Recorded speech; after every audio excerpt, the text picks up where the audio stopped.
Assalamualaikum warahmatullahi wabarakatuh.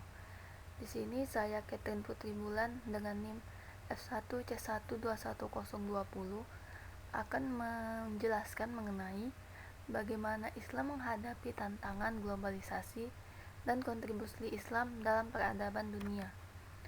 Dari ini terdapat dua topik pembahasan. Yang pertama, Islam menghadapi globalisasi, dan yang kedua, peran dan kontribusi Islam dalam peradaban global. Langsung saja masuk ke materi pertama, yaitu Islam menghadapi globalisasi. Globalisasi dalam pandangan Islam adalah sebuah keniscayaan, karena Islam sendiri adalah ajaran yang bersifat global, tidak terbatas oleh ruang dan waktu. Dalam Al-Quran surah Al-Hujarat, surah ke-49 ayat 13 yang artinya, "Hai manusia, sesungguhnya kami menciptakan kamu dari seorang laki-laki dan seorang perempuan, dan menjadikan kamu berbangsa-bangsa dan bersuku-suku, supaya kamu saling mengenal, dan sesungguhnya orang yang paling mulia di antara kamu di sisi Allah ialah orang yang paling bertakwa di antara kamu. Sesungguhnya Allah Maha Mengetahui lagi Maha Mengenal." Su'uba wa qabaila li ta'arafu dalam ayat tersebut menggambarkan bahwa manusia itu akan terdiri dari berbagai macam suku bangsa, tetapi ujungnya adalah li ta'arafu, yang artinya untuk saling kenal mengenal. Kata-kata li ta'arafu merupakan perintah untuk memahami dan mengerti suku bangsa. Implikasinya bermakna bahwa seorang muslim harus mengglobal jauh, melintas batas kesukuan dan teritorial. Ayat 14 surah Al-Hujarat itu menegaskan bahwa dalam mensikapi globalisasi, seorang muslim harus mempunyai sikap takwa. Takwa sendiri mempunyai makna seorang muslim harus mempunyai kekuatan dan kemandirian serta ketundukan kepada Allah dalam keseluruhan tatanan kehidupan. Takwa tercermin dalam kekuatan akidah, kekuatan ilmu pengetahuan, kekuatan ukhuwah dan sinergi serta kekuatan pendidikan dan budaya.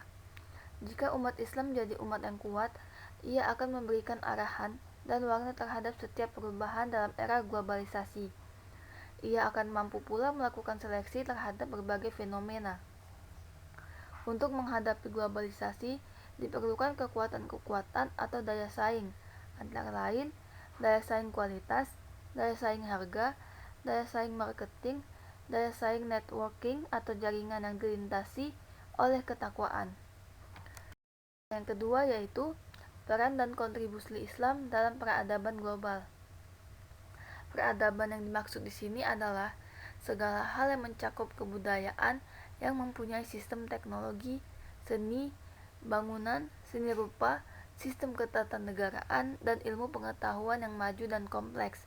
Berbicara tentang kontribusi Islam bagi perkembangan peradaban dunia, tentu saja secara inheren akan melekat suatu pembahasan mengenai sejarah peradaban Islam.